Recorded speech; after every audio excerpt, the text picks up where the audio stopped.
గణేష్ ఉత్సవ సందర్భంగా ఉషశ్రీ చెవూరు వారి కుమార్తె గత ఎన్నో సంవత్సరాల నుండి ఇటువంటి అన్నదాన కార్యక్రమాలను ఎంతో పవిత్రంగా నిర్వహిస్తుంది. ఇక్కడే కాదు, ప్రతి దగ్గర కూడా తను ఒక అన్నపూర్ణదేవిగా అవతరించి ఇటువంటి పవిత్ర కార్యక్రమాలు ఎన్నెన్నో చేసింది. భగవంతుడు చిన్న వయసులో కూడా అటువంటి మంచి స్వభావాన్ని ఇచ్చి చెవూరి సుదర్శన్ దంపతుల కూతురైనందుకు, మల్లాపురంలో ఉన్నందుకు మేము గర్వపడుతున్నాం.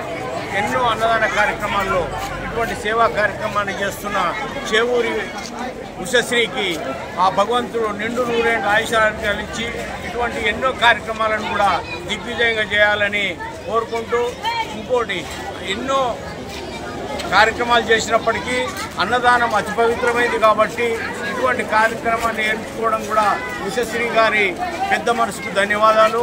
ఇటువంటి పాప మా దగ్గరనే ఉండి పుట్టి పెరిగి మల్లాపురంలో ఉన్నందుకు కూడా మేము చాలా గర్వపడుతున్నాం. ఇటువంటి కార్యక్రమాలని ఇక్కడే కాకుండా 5th డివిజన్ 33 కాలనీలలో ఎక్కడ ఎటువంటి కార్యక్రమం, పవిత్ర కార్యక్రమాలు, పుణ్య కార్యక్రమాలు ఏమున్నా కూడా నేనున్నానని చెప్పి అక్కడ వెళ్ళి అక్కడ ఈ అన్నదాన కార్యక్రమాలకు తనే దాతగా నిలబడింది. ఈ ఉషశ్రీకి భగవంతుడు పిల్లవేళ మంచి ఆయురారోగ్యాలు ఇచ్చి పవిత్రంగా ఆర్థికంగా కూడా ఎదగాలని కోరుకుంటూ ధన్యవాదాలు. జై బలో గణేష్ మహారాజ్ కి జై.